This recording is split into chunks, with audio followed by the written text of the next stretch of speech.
amazing. And then next thing you hear, in this video we talk to Ciaran O Catháin about training, long-term sustainability, nutrition and all things health and fitness.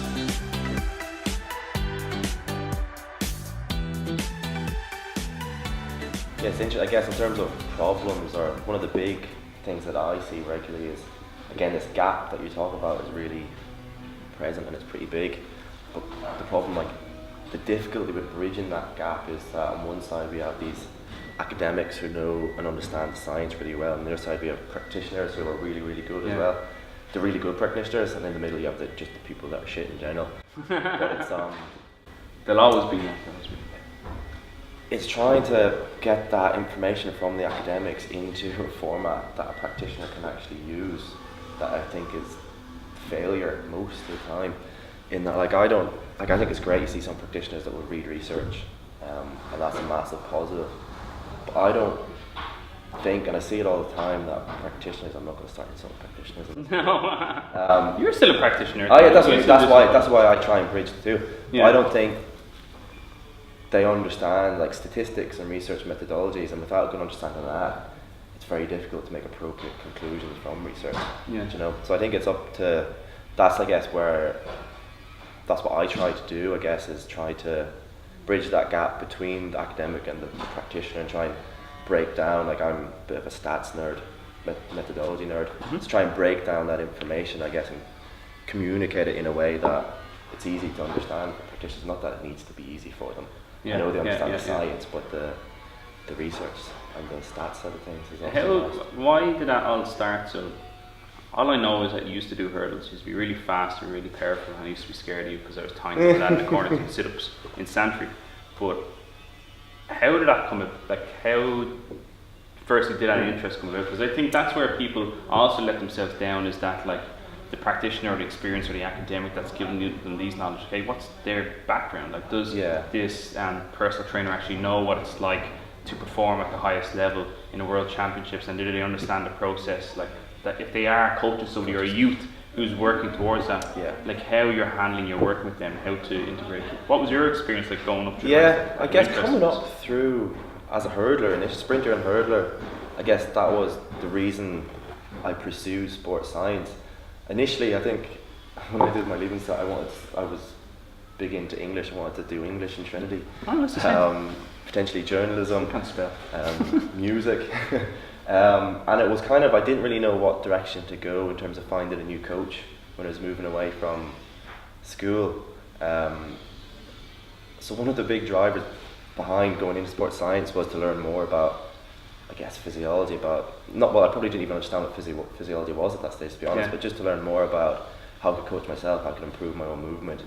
And that... When was that? That was, how old were you? Would have been, I went to college when I was 17, so it would have been when I was 17. So yeah, the typical age when you start. So that was the driver into going into sports science, without probably having a huge understanding of what it was. I enjoyed science in school, but it was more centered around improving myself. Yeah, so it's like obviously like the biomechanics of like the hurdling and stuff and movement. Was it injuries that sent you into that, as in that exploring it, or was it the lack of growth that you, like mine was getting to a point of getting injured and then realizing, okay, I don't know if there's a service out there. I don't know of a service out there that can help me get back on my feet, but also grow and keep learning and stimulating myself with the sport of athletics. Yeah, my initial interest was definitely from an injury perspective, because I wasn't injured all the time by any means, but I had a good few injuries as I was growing, a lot of hamstring troubles, kind of typical thing that you see in a young sprinter.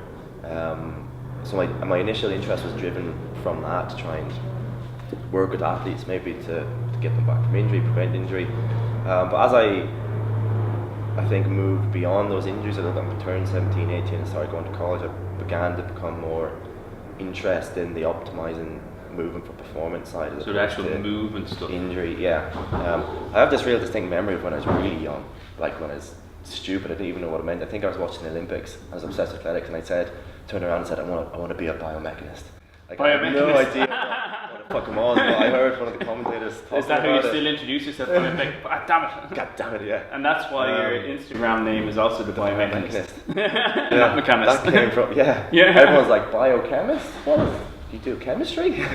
But yeah, so that's where it initially came from, and I guess during my degree I was still very much interested in performance a lot of the time, and that was, I guess, I actually ended up kind of throughout the 4 years, I think this happens to a lot of people. You go into sports science and their main focus and interest is sport and improving performance all the time, and then eventually they kind of start going, okay, maybe this is what, is it 0.07% or less that become that high standard athlete? Yeah, exactly. And then you realise, oh, those stats aren't that interesting. What's Yeah. going on over here? What's Exactly, going yeah. on with the 99? So I kind of then, I got interested in the health, not the kind of more clinical side of movement and physiology for a long time.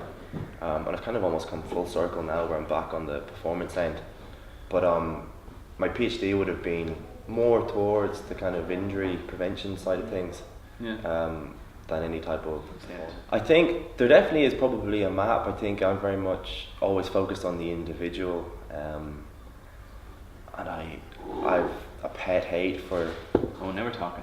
Large prescriptions to people, to cure everything. I think they do have their place, and they're very useful from a general recommendations perspective to maybe give people direction in terms of how to work with people, but at the end of the day it comes down to sitting down with the individual and trying to understand their movement.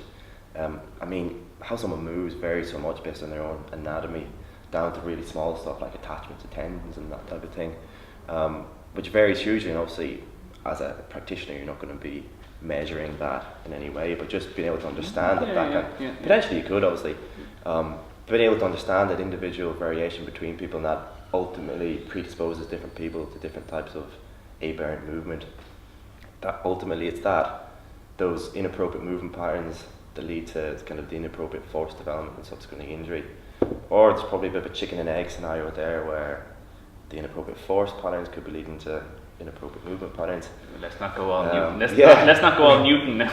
So, but in terms of, I guess, sitting down with the individual, trying to develop some type of screening to assess their movement.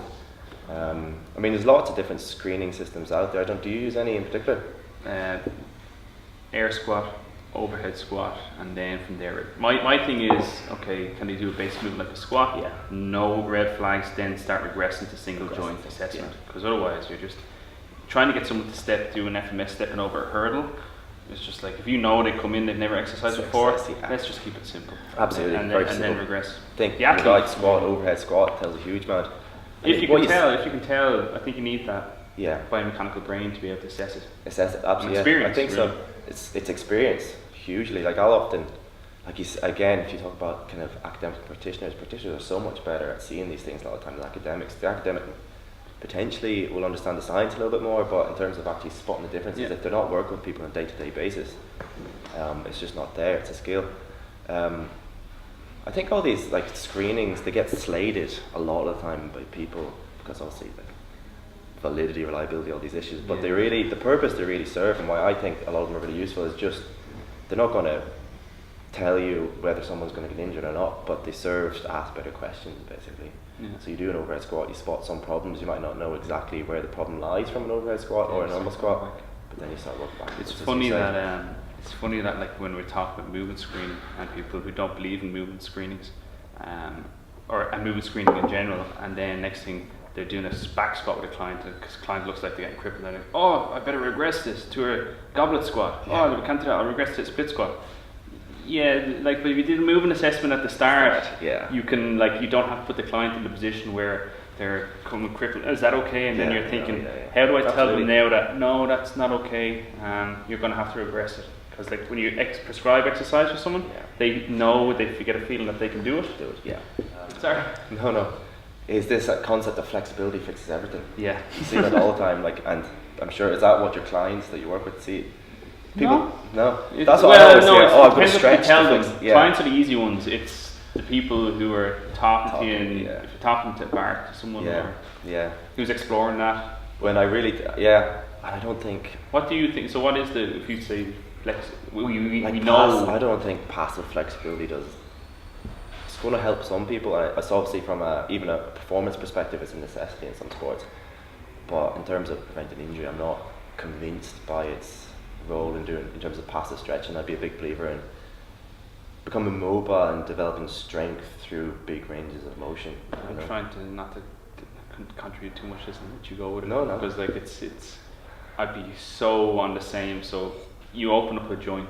So a joint, and take what's the easiest? You open up the lat and you get range of motion in the joint. So you're after stretching that muscle out. That muscle does not know that new range, and it's great for the first 10-15 minutes. You leave the gym, you come back the next day, and you're like, oh crap, you're back to square one. Yeah. And that's where the science, I think, comes in. So you do the flexibility stretching, but you need to do correct movement on top of that to get that joint used to the new range of motion, essentially. Definitely, like some type of flexibility will obviously, as you said, open up joints. But when you think about being injured, it never. What's your favourite way to actually do that, though? To open up the joint. To open up the joints, and then variety stuff. Kind of your basic mobility movements. Like I would do a lot of just getting into bottom position in a squat, and even with a gobble, with a kettlebell, just holding that again, introducing a bit of load into things. If we go back to like what causes injury, it's never going to be sitting in a passive stretch that causes injury. It's high loads and probably dynamic movements in those kind of extremes of movement that result, not in all injuries obviously, but in a lot of them. So I think load and obviously a lot of eccentric training, which has a great protective capacity. Just on eccentric training, for people who don't understand that, like what's your like to explain eccentric training, like what way would you explain that to the average Joe, like who's training a fly fit now? Fly fit, okay. We know what we see in places like, which so are I think, great places. First of all, just to explain what it is, I guess, if you look at a movement like a squat, very, very simple example, the downward part is going to be largely the eccentric component, the upper part being then the concentric. So when we say eccentric, we're saying there is muscle action, but the muscle is lengthening during that action. Like lowering someone down off a cliff, basically. Yeah. Don't do that fast. Exactly. Do that slowly. And I guess one of the reasons why a lot of it's not fully understood, but the protective capacity that we develop with that type of training is, if you look at your muscle, what's the easiest way to explain this? As a long rope, tug of war, and you have multiple people pulling on that rope, so like tug of war. So you pull together and it contracts, it shortens. You pull it apart, obviously it's lengthening.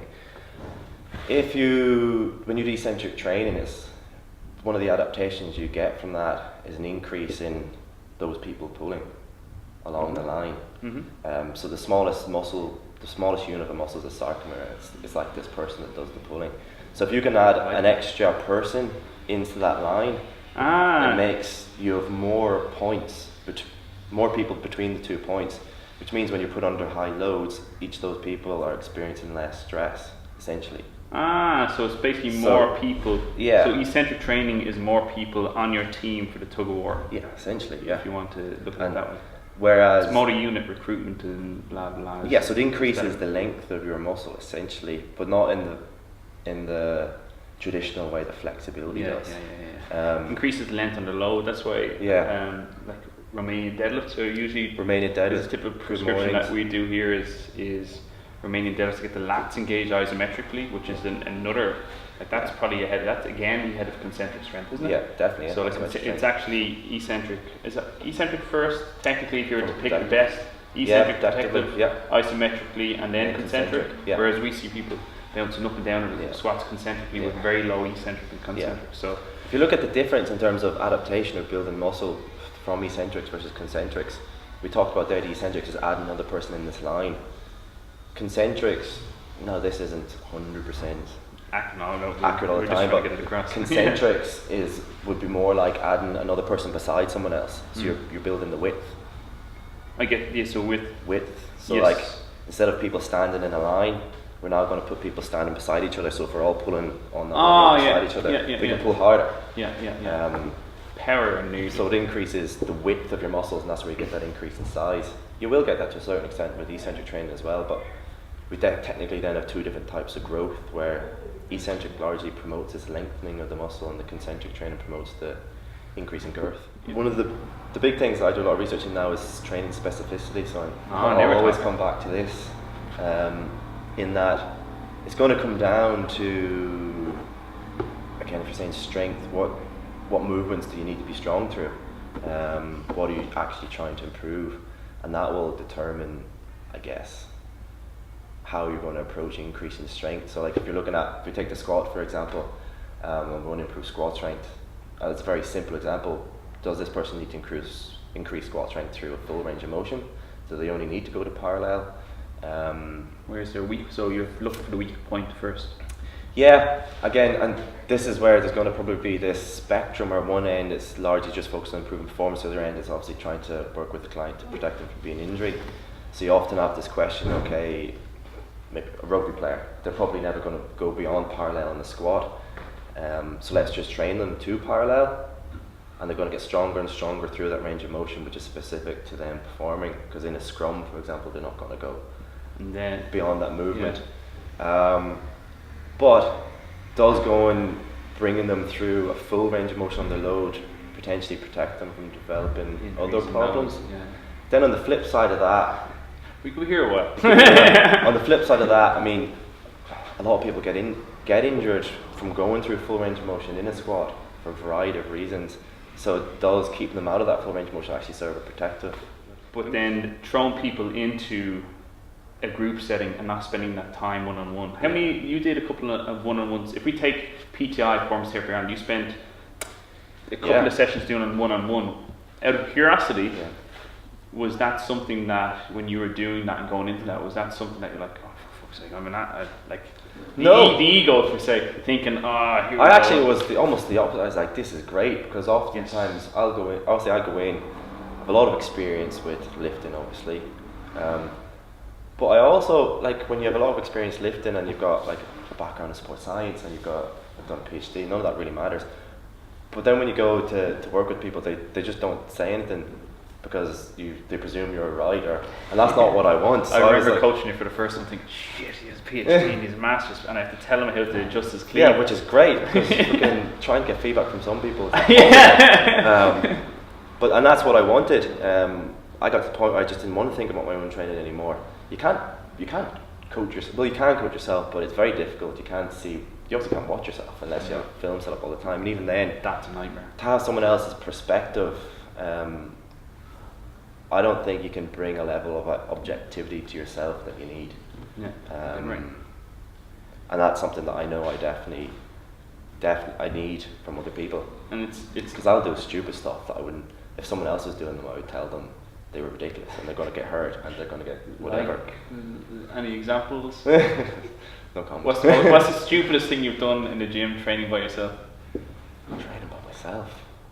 It's always to do with injury, because I'll go in and I might be a little bit sore and I'll just push through and end up making an injury worse. But most of the time I'm back. Okay, so for someone who's trying to lose weight, revised version, take two. Keep it simple. I think it comes back to this kind of idea of a hierarchy of importance, where you get certain things right and then you maybe move on to the next one if necessary. The first thing, that I would, when I'm working with a client, I think calories probably first.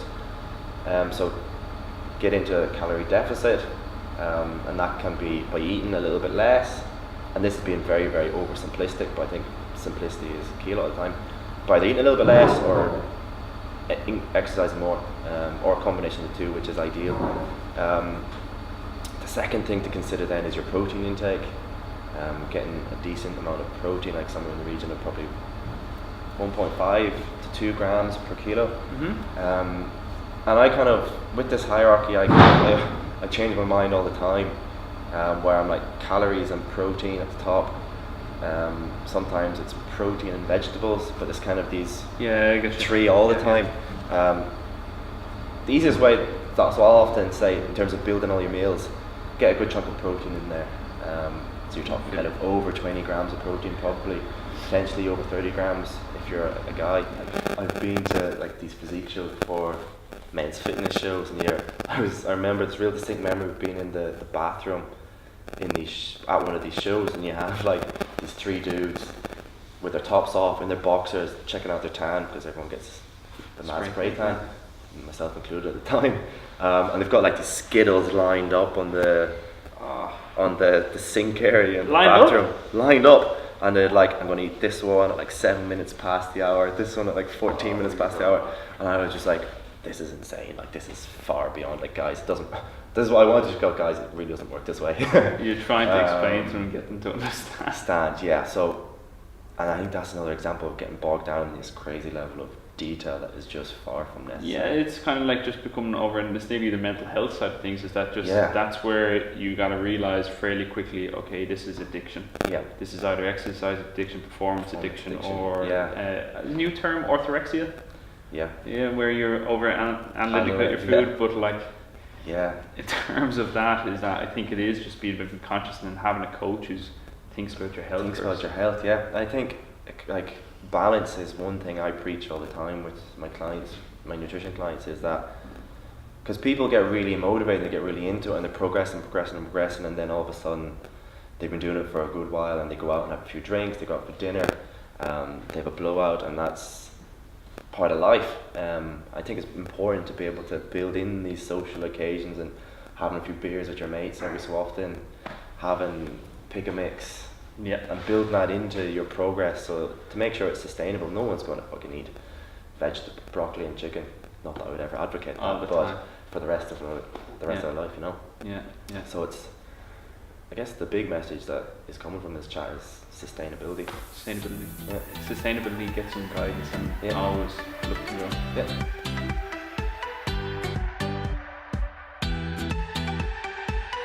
So the first thing is that when you're doing it, you have to smile at the camera, because I'm going to use that then as a screenshot. Oh, I get you. So we've done that one there, I think. And the second one is we taught you how to train for long-term health. Yeah. You will laugh. You're definitely going to laugh. In this video, we talked to you about sustainability, long-term training, and how Ciaran something. Oh, it started. No, I need to think about it. Yeah. In this video, we talked.